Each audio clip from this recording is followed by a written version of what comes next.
अमेरिकेचा एकच मुख्य मुद्दा आहे की सगळ्या तेलाच्या साठ्यांवर माझा कब्जा झाला पाहिजे, म्हणजे जगाच्या राजकारणावर मला माझा वर्चस्व गाजवता येईल. तर याच्यामध्ये अमेरिका आणि इस्रायल यांनी जी वरची जी टॉप लीडरशिप होती इराणची, एस्पेशली आयतुल्ला खोमेनी जे होते त्यांना मारणे किंवा सगळं टॉप लीडरशिपला, I think if not today, आफ्टर a few days, what India has done will be acknowledged even by the foreign countries as one of the finest diplomacy, is my opinion about it. It's wonderful experience. Thank you. नमस्कार, मी तुमची host Priyanka आणि पियू the story teller या YouTube चॅनलवर पुन्हा एकदा मी तुमच्या सर्वांचं मनापासून स्वागत करते. आजकाल आपण न्यूजपेपरमध्ये किंवा कुठलाही न्यूज चॅनल लावला तर त्याच्यावर इराण इस्रायल युद्धाबद्दल बोललं जातं. तर इराण इस्रायल युद्ध हे नेमकं कधी सुरू झालं, त्याची पार्श्वभूमी काय आहे, अमेरिकेला त्यामध्ये काय हवंय, त्याचप्रमाणे भारतावर या सर्व युद्धाचा काय परिणाम होणार आहे, भारताबरोबरच या जगावर या युद्धाचा काय परिणाम होणार आहे. हे युद्ध म्हणजे वर्ल्ड वॉर 3 याची सुरुवात तर नाहीये ना. या सर्व प्रश्नांची आज आपल्याला उत्तरं मिळणार आहेत. मी परत एकदा आपल्या चॅनलवर त्यांना इन्व्हाइट केलंय, ते म्हणजे commodore SL Deshmukh sir. Sir, पुन्हा एकदा आपल्या आजच्या एपिसोडमध्ये मी तुमचं स्वागत करते. मागचा आपला पहलगाम अटॅकचा जो एपिसोड होता तो खूप प्रेक्षकांना आवडला आणि त्यांच्या प्रतिक्रिया पण सगळ्या खूप छान होत्या. सो थँक्यू सो मच त्याबद्दल. आणि आजचा विषय सुद्धा खूप खास आहे. मी सरांची ओळख करून देते. सर गेले 32 वर्ष नौदलामध्ये काम करत होते आणि त्यांनी जिओ पॉलिटिक्स आणि आत्ताचं सगळं राजकारण, नौसेना आणि आत्ताचं सगळं वॉर जे चाललंय त्याबद्दल बरेच लेखही लिहिलेले आहेत. सो आजच्या या पॉडकास्टमध्ये आपण या सर्व गोष्टींबद्दल बोलणार आहे. व्हिडिओ शेवटपर्यंत नक्की बघा. तर सर, वेलकम आपल्या एपिसोडमध्ये. नमस्कार. नमस्कार. आपण आपल्या चॅनलवर बोलण्याची मला परत संधी दिली त्याबद्दल आपले अनेक अनेक धन्यवाद.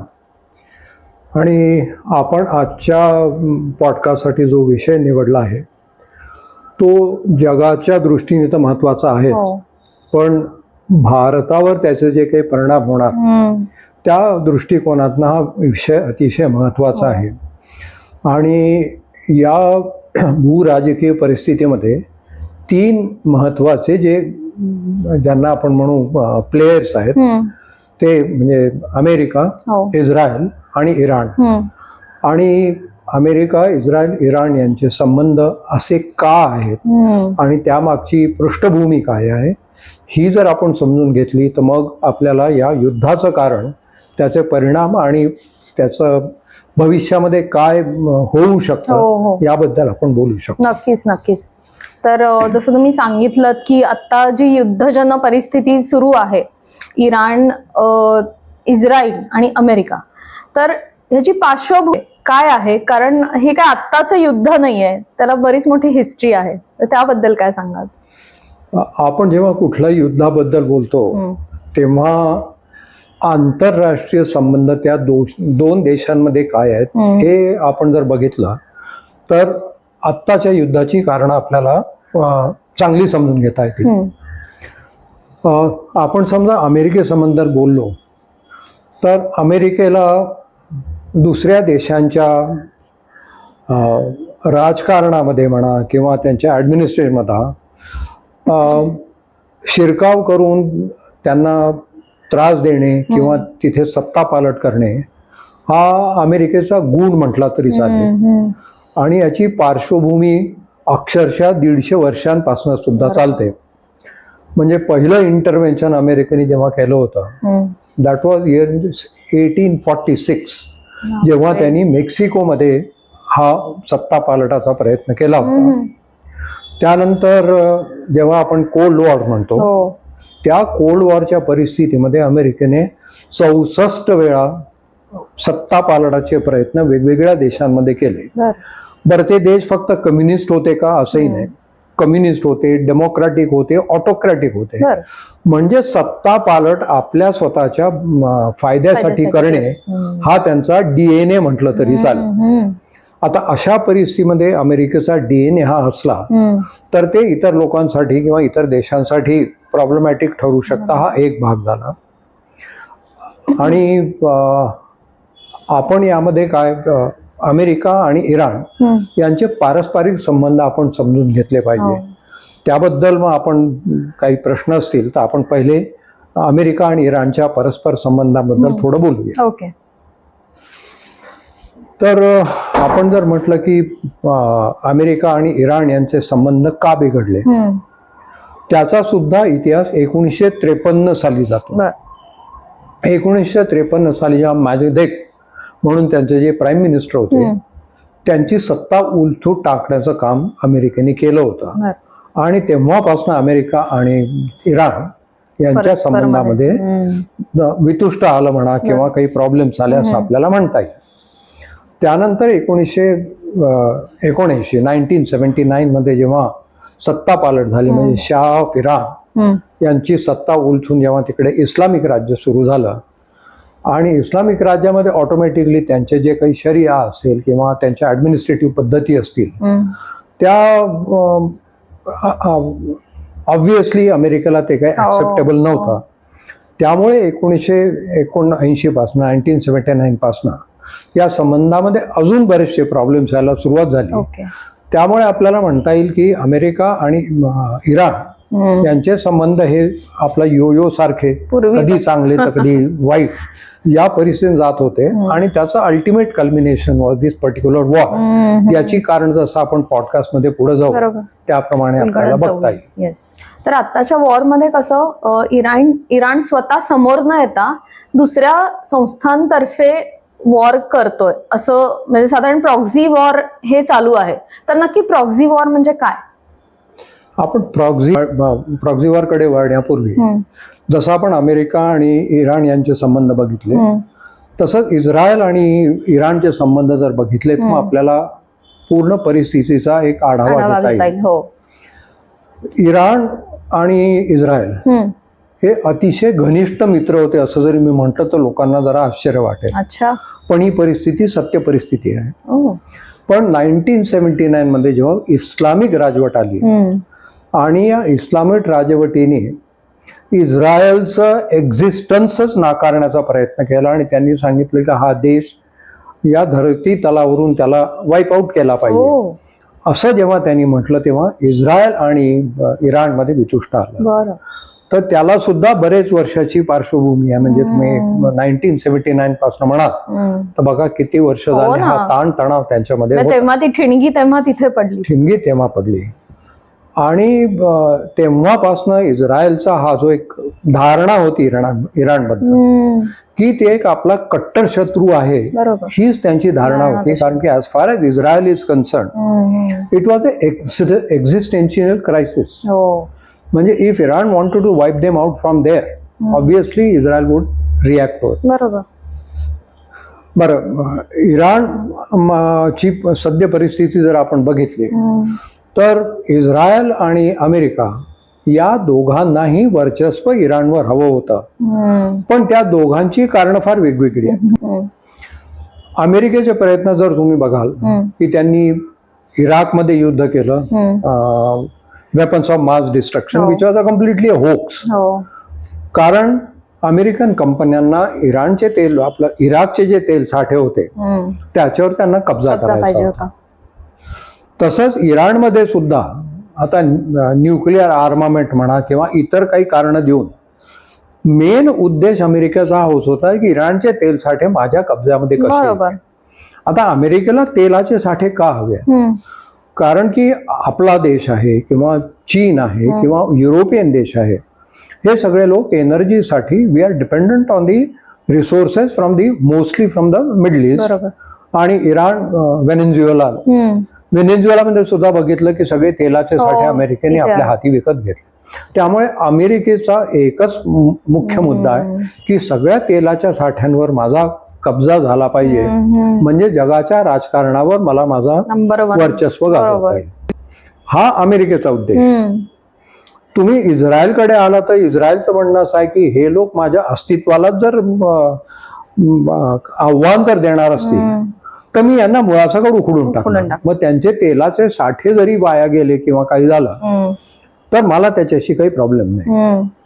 आता दोन भिन्न प्रवृत्तीचे लोक एकत्र येऊन जर युद्ध लढणार असतील आणि त्याला दोन डिफरंट मोटिव्ह असतील तर त्याची एकवाक्यता त्यांच्या ऍक्शन्स मध्ये म्हणा किंवा विचारसरणीमध्ये कशी येईल हा एक मोठा प्रॉब्लेम आहे. सो हा एक भाग झाला. दुसरा आपण म्हटलं की इस्रायलची प्रगती म्हणजे त्यांची टेक्नॉलॉजी आहे किंवा त्यांचं आर्मामेंट्स आहे, कम्युनिकेशन्स टेक्नॉलॉजीज आहेत, या सगळ्या फार प्रगत आहेत. आणि या व्यतिरिक्त अमेरिका आणि इस्रायल हे मित्र देश आहेत. त्यामुळे जिथे इस्रायल कमी पडतात त्या टेक्नॉलॉजीज मध्ये अमेरिकेने सुद्धा त्यांना बरीच मदत केली आहे. But vice versa is also equally true की जिथे प्रगत टेक्नॉलॉजी डेव्हलप करायची होती, America was finding it difficult, Israel has develop those technologies and US has made use of it. So it is a give and take relation between the two countries. पण जेव्हा हा existential crisis त्यांच्या मध्ये आला तर somehow or the other they have been waiting for wiping out Iran from the face of the earth so that we do the complete control आणि म्हणजे काटा कम्प्लिटली काढूनच टाकायचा ही त्यांची मनोवृत्ती होती दोघांची, दोन्ही देशांची. पण कारण मात्र वेगळे होते. अमेरिकेला इराण नष्ट करायचं नव्हतं, इस्रायलला ते नष्ट करायचं. त्यामुळे त्यांच्या मतप्रवाहामध्ये भिन्नता होती. आता अशा लोकांनी एकत्र येऊन युद्ध करणे हा एक मोठा प्रॉब्लेम आहे. आपला प्रश्न होता की प्रॉक्झी वॉर बेसिकली काय आहे. तर प्रॉक्झी वॉर करण्यासाठी सुद्धा अनेक कारणं असतात. आता आपण आपलंच उदाहरण घेऊ किंवा आपले आणि पाकिस्तानचे संबंध जे आहेत, टेररिझमच्या नावाखाली जे काही पाकिस्तान करतं it's nothing but a proxy war. Okay. म्हणजे त्यांचं म्हणणं असं आहे will bleed India with 1000 cuts. आता आपण त्याच्या विरुद्ध फर्म स्टँड घेतलाय की भाई any terrorism against India will be treated as a activity of war. तसंच इराणचं पण होतं. कारण की इराणची भौगोलिक परिस्थिती बघितली तुम्ही किंवा त्यांची प्रगती बघितली, त्यांचे तेलाचे साठे किंवा वॉर फायटिंगचे पोटेन्शियल म्हटलं तर अमेरिका आणि इस्रायल यांच्या कॉम्बिनेशनसाठी डायरेक्ट फाईट देणं त्यांना कधीच शक्य नव्हतं. त्यामुळे इस्लामिक राजवटीखाली आता असं आहे, आपण जेव्हा म्हणतो एनिमीज माय फ्रेंड, तर आता गाझा पट्टी हा काही इराणला आपलं वर्चस्व तिथे गाजवायचं होतं किंवा तिथे त्यांना आपली काही वसाहत बसवायची होती असा प्रश्नच नव्हता. पण हा जो problem is between Palestine and Israel, या प्रॉब्लेम मधनं आलेला इज अ गाझा पट्टी is one of the area where this war has been being fought. आणि जेव्हा Hamas was fighting against Israel आणि जेव्हा क्रिएटिंग प्रॉब्लेम फॉर इस्रायल, आता जसं मी म्हटलं एनिमीज माय फ्रेंड, तसं होतं. So Iran if they wanted to keep Israel at bay, obviously they started supporting Hamas. बरोबर. So it was the first problem. इस्रायलचं म्हणणं होतं की you are supporting Hamas, that is a proxy war you are waging against the state of Israel. दुसरी गोष्ट अशी होती की तुम्ही स्टेट ऑफ होर्मुझ म्हणा किंवा रेड सी म्हणा, इथून यांच्या ज्या सगळ्या व्यापारी मार्ग जातात, हे व्यापारी मार्ग सगळ्या जगासाठी फार महत्वाचे आहेत. आता आपण जेव्हा बघितलं की रेड सी मध्ये जेव्हा हौथीज आहेत आणि हिजबुल्ला आहेत, हिजबुल्ला यांनी रेड सी मध्ये सुद्धा टँकर्स आणि यांना लक्ष करण्याचा प्रयत्न केला होता. हे एवढ्यासाठी असते की जगाचं लक्ष वेधून घेऊन समोर अशी परिस्थिती क्रिएट करायची की तुम्ही you will come back to the negotiating table. Okay. So या धारणा फार जुन्या पूर्वीच्या, त्यामध्ये मग जगाचं काय नुकसान होईल, पर्यावरणावर त्याचे काय परिणाम होतील हे काही हिजबुल्ला आणि कोणी त्याचा विचार करत. यामध्ये सुद्धा हिजबुल्ला आणि इस्रायलचा वाकडा आहे. कारण की इस्रायलचं म्हणणं होतं की इराण माझा शत्रू जरी असला तरी लोक माझ्यावर जे हल्ले करून मला प्रॉब्लेम देतात, those are Hezbollah, so I am going to attack their state. Okay. So there is a enmity between the Hezbollah and Israel. तर त्यांची बरेचशी स्थानकांवर त्यांनी मिसाईल्स टाकून प्रयत्न सगळं केलेलं आहे. त्यामुळे ते वितुष्ट सुद्धा. Again enemy is going to be my friend. So Israel feels की तुम्ही प्रॉक्सी वॉर मध्ये तुम्ही हेजबुल्लाला सुद्धा मदत करता. तर आपण हेजबुल्लाकडून आपण पुढे गेलो तर आपण येमेनकडे गेलो. येमेन सुद्धा या सगळ्या इन्स्टेबिलिटीचाच पार्ट आहे. ओके. आणि येमेनमध्ये तुम्हाला यू हॅव गॉट हौथीज. आता Houthis also have been doing all terrorism kind of activities. आता त्यांचं म्हणणं आहे आम्ही are fighting our own existential crisis. आता त्यांचं आहे की आम्ही आमच्या याच्यासाठी हे करतोय.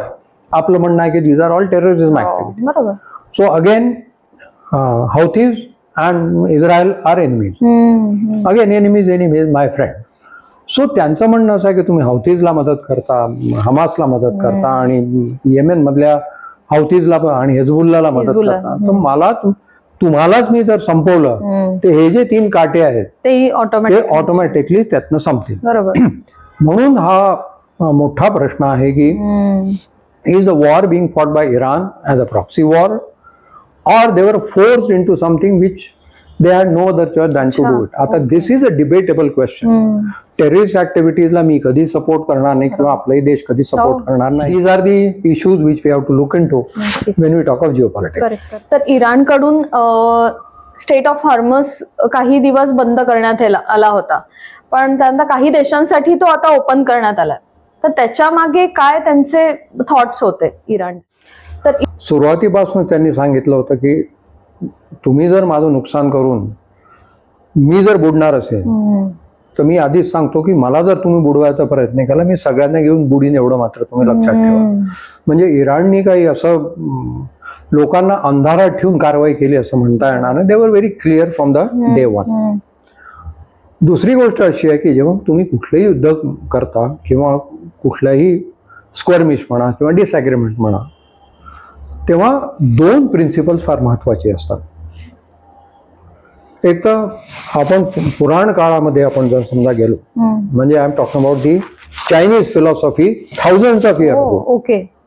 जेव्हा सुनझूनी आपली प्रिन्सिपल्स ऑफ वॉर जेव्हा लिहून ठेवली आहे, त्याच्यामध्ये त्यांनी लिहिलेलं आहे never force your enemies back to the wall, always leave a golden path for him to retreat. म्हणजे एनिमीवर तुम्ही हल्ला असा करा की त्याला पळून जायची वेळ आली तर त्याला पळून जाण्याची वाट मिळाली पाहिजे. तुम्ही जर ती पळून जाण्याची वाटच जर त्याची बंद केली then there is nothing left for me to use. मग तर मी जिहादवरच उतरून येणार ना. And then you cannot blame me. बरोबर. You have force me into a corner and then if nothing else is for me to lose I will fight tooth and nail. तर याच्यामध्ये अमेरिका आणि Israel यांनी जी वरची जी top leadership होती इराणची, especially ayatollah Khomeini जे होते, त्यांना मारणे किंवा सगळं टॉप लिडरशिपला नष्ट करणे, हा भाग हा फार अविचारीपणाचा होता असंच आपल्याला म्हणावं लागेल. कारण की जेव्हा आपण नेगोशिएटिंग टेबलवर बसतो तर जी डिसिजन मेकिंग ची कपॅसिटी किंवा पॉवर असलेली जे लोक असतात त्यांना जर तुम्ही ओढवून टाकलं तर तुम्ही नेगोशिएशन कोणाचे करणार आहे? बरोबर. So this was the biggest mistake in my personal opinion which Americans and Israelis have done. आणि इस्रायली लोकांचा असाच एक धारणा होती की आम्ही सगळी टॉप लिडरशिप जर उडवली तर इराण गुडघ्यावरून आपल्यासमोर नाक रगडेल अशी त्यांची धारणा होती. पण जेव्हा आपण एखाद्या परिस्थितीमध्ये ढकलले जातो की अमेरिका आणि इराण यांचा शतको वर्षांची त्यांची एनिमिटी आहे आणि यांची सुद्धा 50च्या जास्त वर्ष इराण आणि इस्रायल यांचे संबंध वाईट आहेत, तर कुठलाही देश काही असं बसणार नाही की उद्या अमेरिका आणि इस्रायल माझ्यावर अटॅक करेल तेव्हा मग मी तहान लागल्यावर विहीर खोदेन, असं कोणी करत नाही. म्हणून ते पेटून उठले. नाही, पेटून उठलं म्हणण्यापेक्षा इतके वर्षाची त्याची तयारी होती की मला जर असं यांनी अटॅक केला तर मी काय करेन. बरोबर.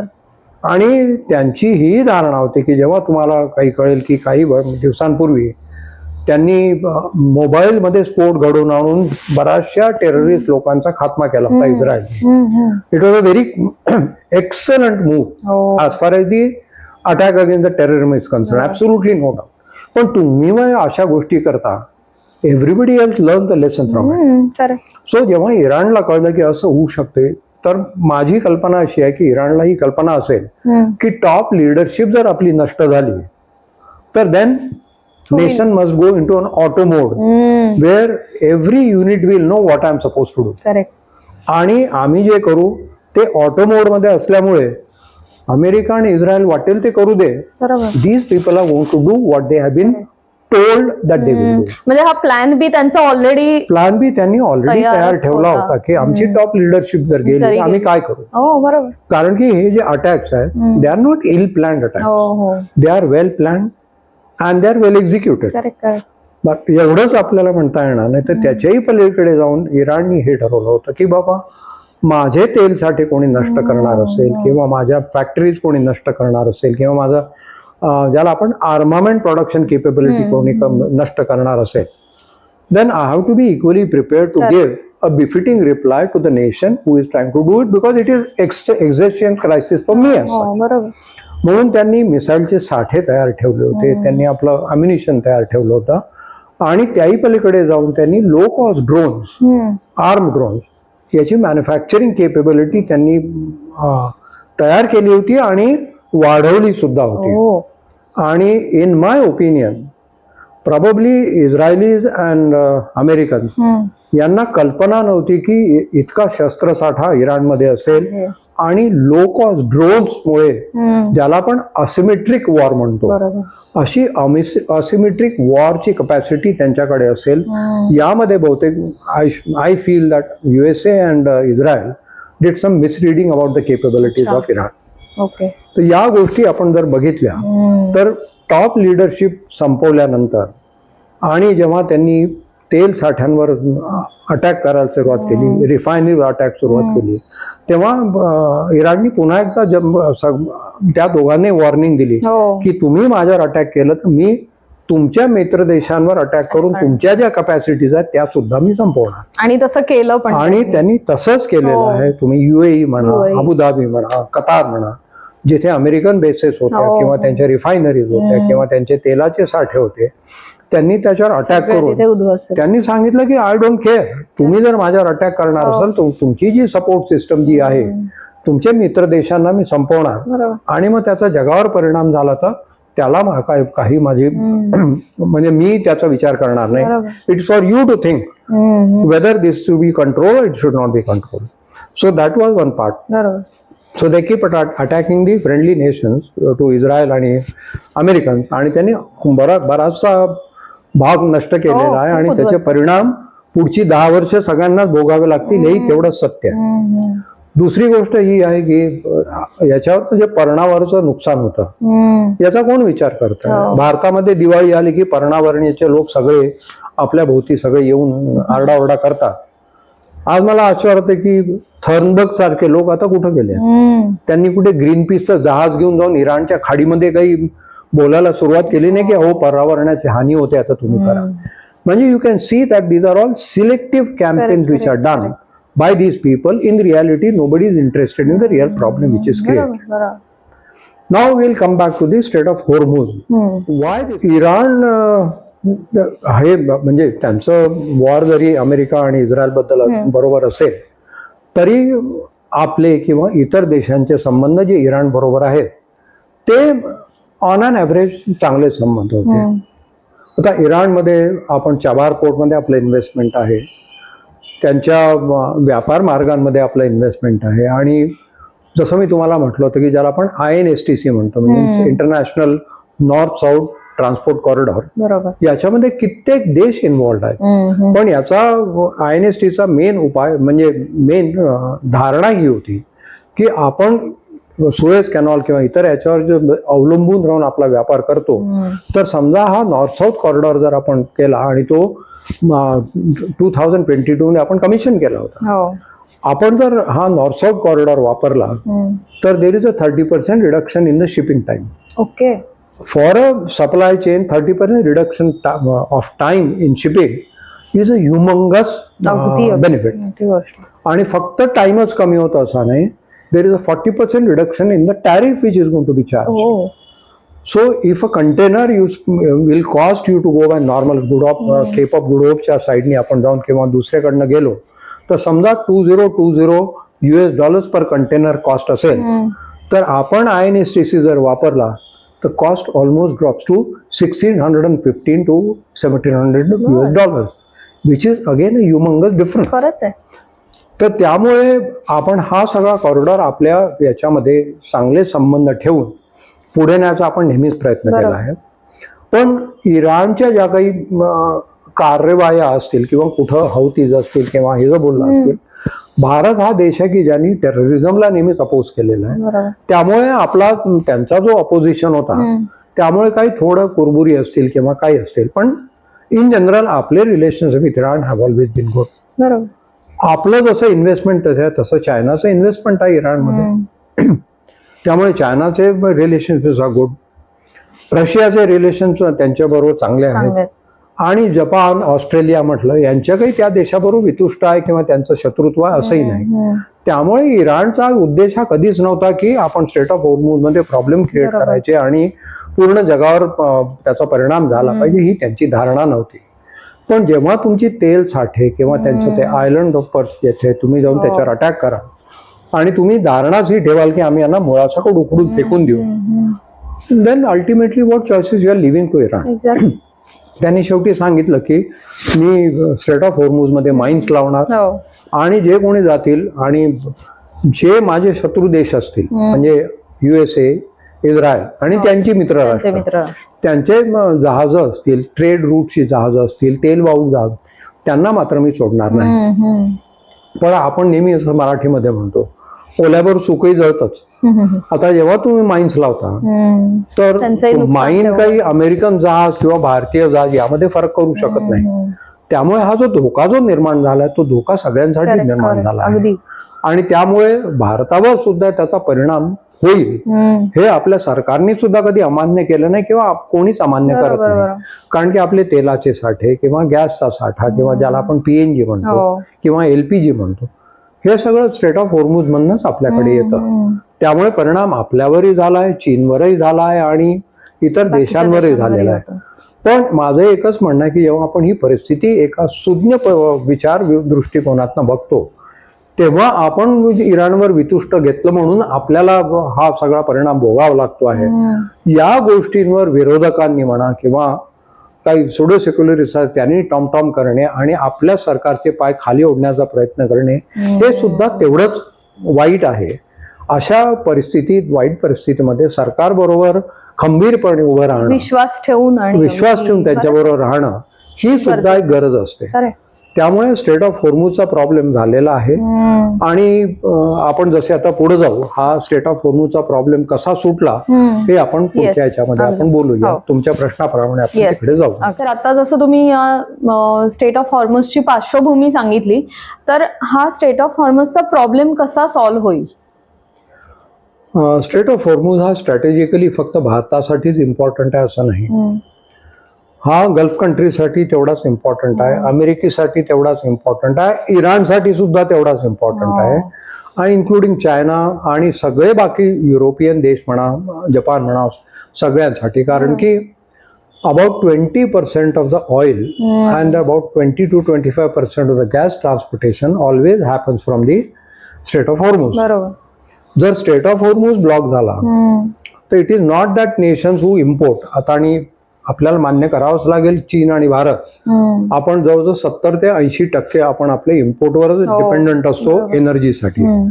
त्यामुळे हा एक भाग आहे की we have to as citizens also have to think की हा डिपेंडन्स आपण किती वर्ष चालू ठेवायचा आणि प्रत्येक कुटुंबामध्ये 4-4 गाड्या ठेवायच्या का, की आपण परिस्थितीला जुळवून घेऊन आपण आपलं कन्झम्पशन कमी करायचं आणि आपण ग्रीन एनर्जीकडे जाऊन आपला खपत कमी करायची. या सगळ्या गोष्टी वेगळ्या विचाराच्या आहेत पण त्या विचार करण्यालायक आहेत. कारण आता रिसेंटली आपले पंतप्रधान मोदीजींनी सुद्धा सांगितलं ना की एनर्जी लॉकडाऊन होऊ शकतं आपल्या इथे.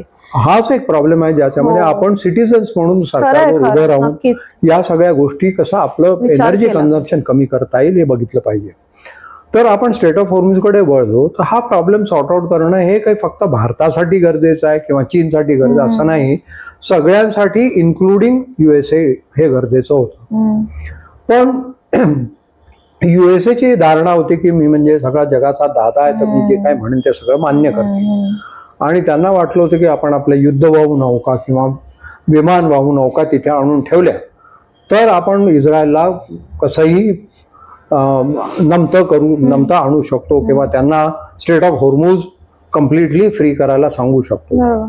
पण जेव्हा कुठल्याही देशाला तुम्ही कॉर्नर करता आणि त्या देशाचा एक्झिस्टेन्शियल क्रायसिस तुम्ही क्रिएट करता, he will also retaliate in such a fashion. बरोबर. आणि त्याला असिमेट्रिक वॉर यूज करून तो तुमचं इतकं नुकसान करू शकतो की शेवटी तुम्हाला गुडघे टेकून त्याच्या पुढे नाक रगडण्याची वेळ येईल. आणि आपण हे जर बघितलं at the end of it, शेवटी अमेरिकेला इस्रायलला सांगावं लागलं की बाबा तुम्ही तेलाचे साठे आणि याच्यावर हल्ले करणं बंद करा, कारण हे सगळे गल्फ कंट्रीज आहे, यांचे तेलाच्या साठ्यांवर त्यांनी अटॅक करायला सुरुवात केली आणि त्यांच्या रिफायनरीज आणि इन्फ्रास्ट्रक्चर सगळं त्यांनी बर्बाद केलं. तर to build that up it's going to be an humongous task. So you stop. That is the reason Israel stop attacking the तेलाचे साठे म्हणा किंवा त्यांच्या रिफायनरीज म्हणा. आणि त्यांच्या हेही लक्षात आलं की आता आपण इराणवर अटॅक सुरू केलं तर अमेरिका हॅड नो गो किंवा त्यांच्यात कॅपॅसिटी नव्हती की स्ट्रेट ऑफ हॉर्मुझ त्यांनी फ्री केला असता. तर त्याच्यावर त्यांनी मग काय केलं, त्यांनी नॅटो देशांना सांगितलं की तुम्ही आपली जहाजं इकडे घेऊन या. त्यांनी चीनला सांगितलं तुम्ही इकडे आपली जहाजं घेऊन या. आणि शेवटी काय, हे जेव्हा वॉर अमेरिकेने सुरू केलं, हे सगळं त्यांनी स्वतःच्या फायद्यासाठी केलं की यांच्या तेलाच्या साठ्यावर मला कंट्रोल मिळाला पाहिजे. Yes, nuclear armament was one of the issues, there is absolutely no doubt. And Israel was really worried about it की यांच्याकडे न्यूक्लिअर केपेबिलिटी आली आणि उद्या इस्रायल आणि इराणमध्ये युद्ध झालं तर ते those people will not hesitate using the nuclear option if required. त्यामुळे त्याच्यावर इस्रायल आणि अमेरिकेचा डोळा होता हे नक्कीच. But as I said earlier, अमेरिकेला तेलाचं साठ हे कारण होतं आणि इस्रायलला त्यांना संपवणे होतं. या दोन भिन्न परिस्थितीमध्ये जर तुम्ही वॉर चालू ठेवणार तर at the end of it you are going to create a problem which is going to go beyond your own capability. This is a precisely happen. Israel was ultimately told की नाही, तुम्ही हल्ले थांबवा, कारण state of हॉर्मुझ उघडलं नाही तर आपले सगळे मित्र देशांची इकॉनॉमी जी आहे, actually economy has gone down. Middle east and the worst affected is Dubai. म्हणजे आता हे युद्ध संपल्यानंतर सुद्धा दुबईवर याचे काय परिणाम होतील, दुबईमध्ये किती इन्व्हेस्टमेंट याच्या पुढे जाईल, हा सुद्धा एक मोठा प्रश्न आहे. कारण की जिओ पॉलिटिक्स मध्ये एकदा तुमचे हात पोळले, म्हणजे माझं दुधाने तोंड पोळलं तर मी ताक सुद्धा फुंकून पिणार, ही सगळ्या देशांची धारणा राहणार, हे तेवढंच आहे. म्हणून आता प्रॉब्लेम असा झाला की अमेरिकन्स केम टू नो की I can do it. Israel had to step back because they were told clearly कि now you hold your horse. NATO clearly said it's a problem you created, you sort out. Exactly. तुमच्या war मध्ये तुम्ही आम्हाला न विचारता तुम्ही हे सगळं नाटकं तुम्ही इथे केली आणि आता when you can't do anything you want us to step into and do things. That's not possible for us. आणि तुम्ही हे पण बघितलं असेल की चीन सुद्धा शांतपणे या सगळ्या परिस्थिती बघताय.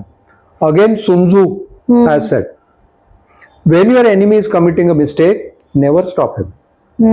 That is what precisely China is doing. Okay. He said, if you want to hang yourself, I will give you the enough rope or whatever you want. And that's what has happened. And when Americans were doing this problem for Iran, आपल्याला हेही मान्य करायचं, चीन आणि Russia यांनी इराणला मदत केलेली आहे. आणि those people are very clear in their mind what they want. या सगळ्या युद्ध परिस्थितीमध्ये सुद्धा millions of barrels of oil have rather gone by ships to China. Those ships are not attacked. आता लोक म्हणतील की चायना जर हे करू शकतं, आपण का त्याच्यामध्ये जाऊ शकत नाही. पण हे आपल्याला समजून घेतलं पाहिजे की वी आर नॉट चीन. आपली परिस्थिती नेहमी अशीच राहिलेली असते की I must have my own strategic autonomy. I am not going to take the sides and I am not going to jump into war because Americans want me to do it, or because some people who do not understand the geopolitics or they just want to criticize the every move of the government. म्हणून त्यांनी सांगितलं तुम्ही इराणशी संबंध चांगले ठेवा, त्यांना मदत करा. Ultimately we have to do our own tightrope walk. We have got good relations with Israel. We have got good relations. म्हणजे अप अँड डाऊन जरी आले आपले रिलेशन्स USA आणि इंडियामध्ये, at the end of it, if you see the administrations of USA is very crystal clear in their mind that India is my friend, and diplomatically most of the bureaucrats in USA are still trying to improve the relation between India and USA. We can't deny that. And at the end of it tomorrow, if we have to fight a nexus of Pakistan, China and Bangladesh, who is going to stand with us? US. It's going to be USA, and more than USA, it's going to be Israel. Correct. And for a little bit while, we'll have to give a credit that Russia also may stand with us. So we have to understand all the geopolitical correct, situation. exactly. आणि फक्त Modi government किंवा कुठलंही government असो, मी काय party politics मध्ये जाणार नाही, अशा बिकट परिस्थितीमध्ये सरकारला म्हणणं की तुम्हाला कल्पना नाही, चायना सगळं मिळवू शकतात, आपण का नाही. बरोबर. तर ही पूर्ण परिस्थिती आपल्या प्रेक्षकांनी समजून घेतली पाहिजे. खरंच आहे. आणि किती बॅलन्स ते राखतात सगळ्या देशांबरोबर, ते खूप महत्वाचं आहे यामध्ये. आणि आता अजून एक काय त्याच्यामध्ये क्रायसिस होता की अमेरिकेने पाकिस्तानला सांगितलं तुम्ही मेडिएट करा. त्यावरही आपल्यामध्ये मीडियामध्ये गदारोळ झाला की पाकिस्तानला तुम्ही मध्यस्थ म्हणून बोलवलं आणि इंडियाला एवढं पण बोलवत नाही. त्यावर आपल्या परराष्ट्र मंत्र्यांनी अगदी बरोबर सांगितलं, आम्ही ते ब्रोकर्स म्हणून बसलेले नाही, आम्ही काही दलाली करत नाही कोणाची. What we will do, we will bring all the parties to the negotiation table to find an amicable solution which is for the global good. I'm not going to do something which is ultimately is going to be a what will ज्याला ulterior मोटिव्हनी जे brokerage असतं ते आम्ही कधी करणार नाही. आणि at the end of it what happen, Iran categorically said we are not going to accept the mediation from the Pakistan side. That's a reality of life. आता तुम्ही बघाल की इराणच्या युद्धामध्ये अमेरिका आणि यांनी आपलं काही सैन्य इराणमध्ये पाठवलेलं नाही. दुरून आपल्या युद्धनौका किंवा विमानवाहू नौका किंवा मिसाईल्स हे सगळं वापरून त्यांनी अमेरिका आपलं इराण बरोबर युद्ध चालू ठेवलं आहे. तसंच इराणने सुद्धा काही आपले सैनिक कुठं बाहेर पाठवलेले नाही. त्यांनी सुद्धा ज्याला असिमेट्रिक वॉर म्हणतो, आपली मिसाईल्स आहेत, ड्रोन्स आहेत, त्या साईने सगळा प्रॉब्लेम क्रिएट केलेला आहे. So this itself proves that not in every situation it's army which will take a lead. That is not correct. कारण की प्रत्येक युद्धाची परिस्थिती काय आहे, त्याचं काय त्याची पृष्ठभूमी आहे यावर हा डिसिजन असतो. तसंच जेव्हा तुम्ही युद्धस्थळ सेने बरोबर चालू असता तेव्हा एअर सुपिरियरिटी निर्माण करायचं तर obviously air force will take a lead. पण जेव्हा तुम्ही ग्लोबल एक्सपान्स बघता आणि एक तुम्ही असा एक ज्याला आपण म्हणू की strategic view of a war, if you take 2/3 of this earth is being covered by seas. बरोबर. So at the end of it, जसं ऍडमिरल महान म्हणाले होते किंवा छत्रपती शिवाजी सुद्धा म्हणाले होते की one who rule the seas will rule the world. बरोबर. In 16th century Chhatrapati Shivaji had the vision ki I must have my own arma. That's the vision of that great king. Admiral Mahan also said exactly same thing much after the Chhatrapati Shivaji had that vision. आणि भारताची सागरी परंपरा आज की आजची नाहीये, हजारो वर्षापूर्वीची आपली सागरी परंपरा आहे. म्हणजे तुम्ही अवंतिका लाल यांचं पुस्तक जर वाचलं तर त्याच्यामध्ये इतिहासामध्ये दाखले आहेत की 321 BCE पासून आपल्याकडे चोला आणि डायनेस्टीज कडे there was a power and they both had the merchant navy as well as the fighting navy. And we had one end right up to Australia, into the east we had till Persia. Our ships to go and have the trade relations with these countries. Wow. So म्हणजे आपली सागरी परंपरा हजारो वर्षाची. आपल्याला आपल्या वेदांमध्ये म्हणजे ऋग्वेदामध्ये तुम्हाला समुद्राचा आणि नद्यांचा आणि जहाजांचा उल्लेख सापडतो. त्यामुळे भारताला आपली सागर परंपरेचा इतिहास आहे, आपल्याला त्याचं ज्ञान आहे. जसं इराणची खाडी होर्मुझ मध्ये चोक पॉइंट तयार केला इराणने. If tomorrow if I want to do create a choke point instead of Malacca, it's Indian Navy which will take a lead because तो माझा गुणधर्म आहे, that's my DNA. Therefore fighting a war on sea is entirely different than fighting a war on land or in air. Indian Navy, when we fight a war out at sea, I need dominance in all the 3 domains. I must have the capability to keep the airspace open and fight a air war. So I need aircraft carriers, I need fighter aircraft, I need helicopters which will support, I need logistics also. Similarly, when my enemy is going to come with advance ships म्हणजे त्यांची missile frigates असतील, destroyers असतील, I must have surface to surface war fighting capability. That's where surface to surface missiles come into play. Then if I'm going to deploy my aircraft carrier, Pakistan or China is going to deploy a submarine to create a problem for our aircraft carrier. So I must have the capability to find the underwater warfare also. That's where our own submarines or anti-submarine warfare frigates किंवा anti-submarine helicopters like Sea King or Ka-28 or deploying the what we call the sonobuoy, which are being monitored by say P8I, which is the Air Force responsibility. किंवा इंडोनेशियामध्ये भूकंप आला बंदाचे मध्ये, Indian Navy was the first responder who went there. So Indian Navy's capabilities are multifaceted. So the capabilities of fighting the war as well as doing the civil assistance, we need specific capabilities, and I think we should leave those capability planning to the experts in that arena. And my humble request to the government also will be that you must give the sufficient funds also available to Indian Navy so that we are able to create a safe maritime environment for the India. कारण अशी परिस्थिती कधी पण कोणावर येऊ शकते. कारण आता जसं वॉर चालू आहे, सो ह्याचे इम्पॅक्ट म्हणजे फ्युचरमध्ये तुम्ही कसं बघताय की ह्याचा इम्पॅक्ट कसा पडू शकतो या चाललेल्या वॉरचा? आता खरं सांगायचं तर हा हे जे युद्ध झालेलं आहे किंवा सुरू आहे अमेरिका आणि इस्रायल आणि इराणचं, तर इथे मला एक रामदास स्वामींचा श्लोक आठवतो. आणि तो श्लोक त्या काळामध्ये रामदास स्वामींनी लिहिला, पण how it is applicable to the America and American president is म्हणजे आय वॉज क्वाईट अमेज्ड. त्या श्लोकामध्ये रामदास स्वामींनी सांगितलेलं आहे, संगे विण विदेश करी, ओळखे विण संगे करी, उडी घाली महापुरी, तो एक मूर्ख. And which is good for the other people in and around me.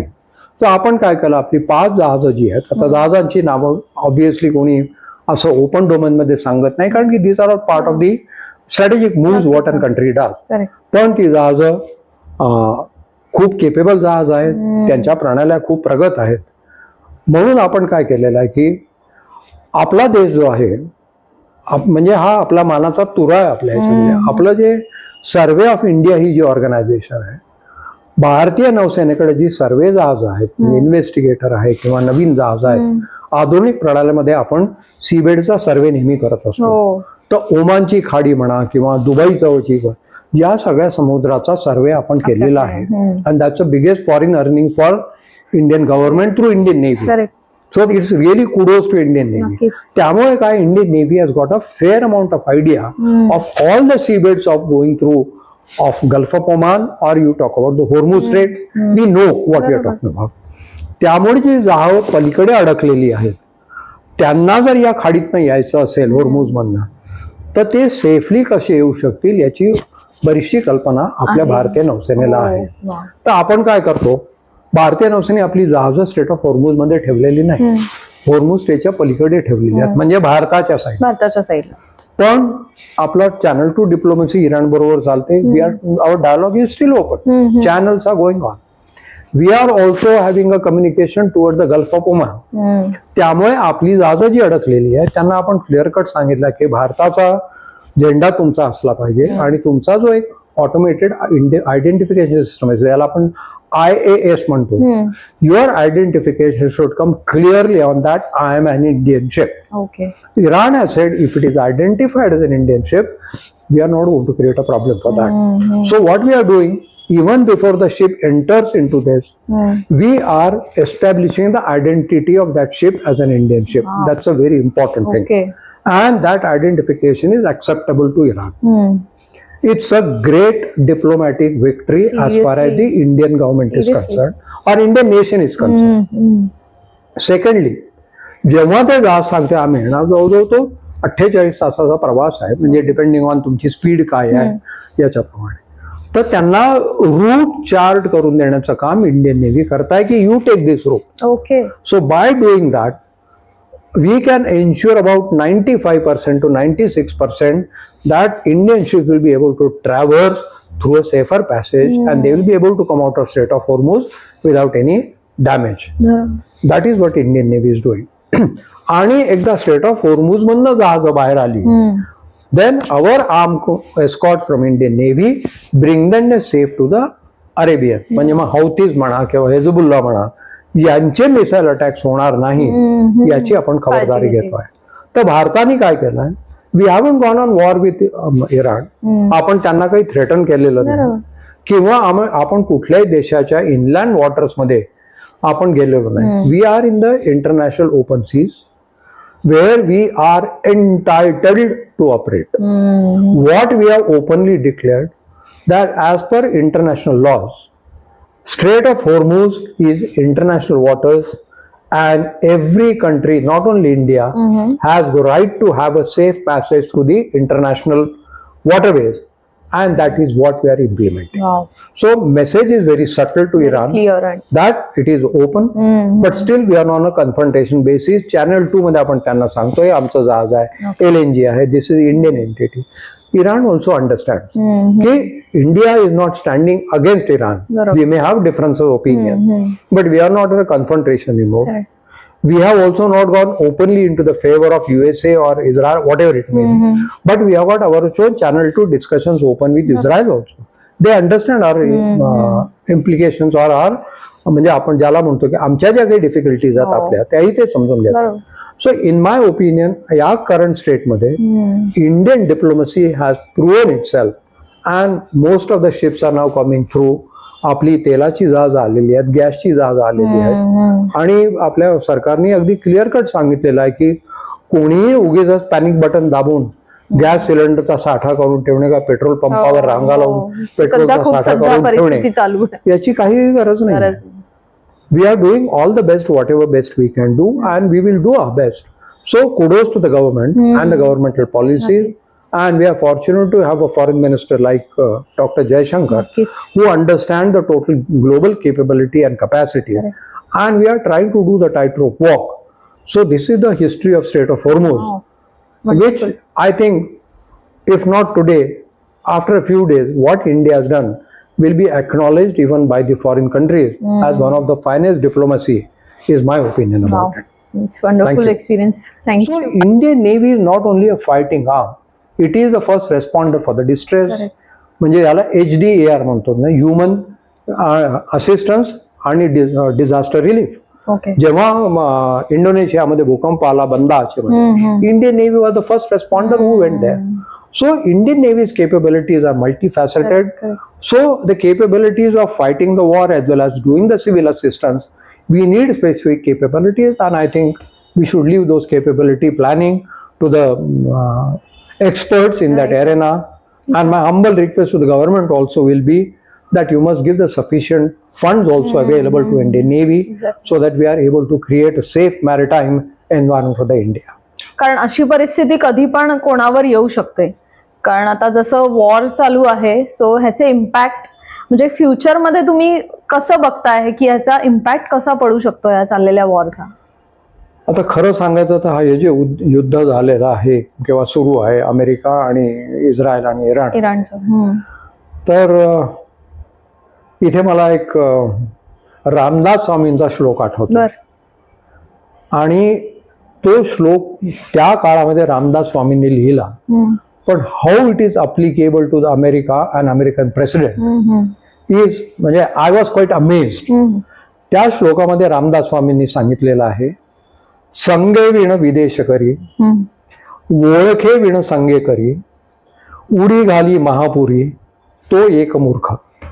म्हणजे सोबतीशिवाय जो विदेशात जातो, अनोळखी माणसांची संगत करतो किंवा जो महापुरामध्ये उडी घालतो, तो मूर्ख समजावा. I think you will able to get the message what it means. अगदी अगदी. आणि आय वॉज क्वाईट अमेज्ड की त्या काळामध्ये स्वामी रामदासांनी हे लिहून ठेवलेलं आहे. आणि यापासनं आपण किती शिकू शकतो हा सुद्धा एक धडा आहे. आता असे लोक असतील की आपल्या इगो बेसिसवर आपण युद्ध चालू करणार असो किंवा काही एक्झिस्टेन्शियल क्रायसिससाठी युद्ध करणार असो, तर अशी युद्ध संपणं हे फार सोपं नसतं. कारण की तुम्ही जेव्हा इगो बेसिसवर वॉर फाईट करता आणि ज्याच्यामध्ये दोन मित्र देशांचे दोन वेगवेगळे उद्देश आहेत, तर या सगळ्यांना एकत्रित नेगोशिएशन टेबलवर आणणं हे काही सोपं काम नाही. त्यामुळे युद्ध तेव्हाच संपेल. इराणने अगदी क्लिअर कट सांगितलेलं आहे की तुम्ही माझ्या टर्म्सवर नेगोशिएट करणार असाल तर I am going to be reasonable about it. म्हणजे दे ऑल्सो नो की स्वतःचं नुकसान करून घेणं काही चांगलं नाही. पण even president Trump cannot dictate की हा माझा 11 कलमी प्रोग्राम आहे, तुम्ही तो ऍक्सेप्ट केला पाहिजे. That's not going to happen. So at the end of it it is going to be a negotiating table where is a give and take from Israel, give and take from Iran, and give and take from the USA also. आणि या सगळ्या जागतिक परिस्थितीमध्ये एकच फक्त देश आहे की ज्याचे मित्र संबंध अमेरिकेबरोबर आहे, इस्रायल बरोबर आहे, इराण बरोबर आहे, चीन बरोबर आहेत, रशिया बरोबर आहेत. तो एकमेव देश म्हणजे स्ट्रॅटेजिक ऑटॉनॉमी जपणारा भारत देश. अगदी. तर या लोकांना नेगोशिएशन टेबल आणून एक अमिकेबली जो ग्लोबली ऍक्सेप्टेबल सोल्युशन काढण्यात आपण मदत करू शकतो असा एक देश भारत आहे. ते भारतीय नागरिकांनी समजून घेतलं पाहिजे, आपल्या अपोजिशन मधल्या लोकांनी समजून घेतलं पाहिजे. आणि आपल्या देशाची ही जी परिस्थिती आहे की आज जागतिक राजकारणामध्ये आज आपल्याला मान दिला जातो. आपण बघितलं असेल की अमेरिकेच्या सर्व्हेनी सुद्धा सांगितले जगामध्ये सगळ्यात लोकप्रिय नेते कोणी असतील तर माननीय मोदी पंतप्रधान आहेत. म्हणजे त्यांचं कौतुक करावंच लागेल. जग मान्य करतं तर आपण का मान्य करू नये? पोतेपणा का मनाचा ठेवावा? आणि असं सरकार जर चालत असेल, कुठल्याही सरकारमध्ये काही गोष्टी चांगल्या असतात, काही वाईट असतात, तर अपोजिशनचा प्रयत्न असा असावा की ज्या वाईट गोष्टी आहेत त्यांना चांगल्या मार्गाकडे न्यावं. पण अपोजिशन आहे म्हणून मी अपोजिशन केला म्हणून सगळ्या चांगल्या गोष्टींना सुद्धा मी नावं ठेवी, हे सुद्धा काही this is not a constructive opposition. आणि आपण सुद्धा नागरिक म्हणून हे व्हॉट्सअपवर काय व्हॉट्सअप युनिव्हर्सिटी मधलं जे ज्ञान पादळलं जातं त्यावर आपण किती विश्वास ठेवावा, या सगळ्या गोष्टी आपण पडताळून बघाव्या. उगीच नुसते फॉरवर्ड पाठवू नये आणि सरकारची परिस्थिती आपण अशी करू नये की आपल्याला सुद्धा प्रॉब्लेम येतील. हीच माझी आपल्या श्रोत्यांना विनंती आहे. तो शेवटी आपण हे युद्ध संपेल अल्टिमेटली, कारण यांना एकूण टेबल यावं लागेल. भारताची याच्यामध्ये एक फार महत्वाची भूमिका आहे असं मला वाटतं. तर आपल्या श्रोत्यांना माझी कळकळीची विनंती आहे की आपण ही जी भू राजकीय परिस्थिती असते, पेपर वाचावा, हे सगळं समजून घ्यावं आणि जिथे कुठे आपण सरकारला मदत करू शकतो ती आपण नक्की करावी. नक्कीच. आपल्या श्रोत्यांना माझ्या शुभेच्छा आणि युद्ध लवकर संपो, जगामध्ये शांतता नांदो आणि सगळ्या देशांची भरभराट हो, हीच माझी परमेश्वराला प्रार्थना. धन्यवाद. जय हिंद. जय हिंद. जय महाराष्ट्र. आणि भारतीय नौसेनेचा विजय असो. शन्नो वरुणा. धन्यवाद. Thank you so much sir. खूपच सुंदर आपला फ्लो झाला पॉडकास्टचा. आणि खरंच ज्या गोष्टी माहिती नसतात त्या आपल्या प्रेक्षकांना खूप तुमच्या या आजच्या या सगळ्या आपल्या पॉडकास्टमुळे खरंच माहिती झाली असणार आहे. नक्कीच हे वॉर लवकर संपू दे अशी आपण अपेक्षा करूया, देवाकडे प्रार्थना करूया. याच नोटवर मी हा एपिसोडचा शेवट करते. तुम्हाला आजचा एपिसोड कसा वाटला त्याबद्दल कमेंट्समध्ये लिहून नक्की कळवा. आणि पियू द स्टोरी टेलर या युट्यूब चॅनलला सबस्क्राईब करायला विसरू नका. धन्यवाद.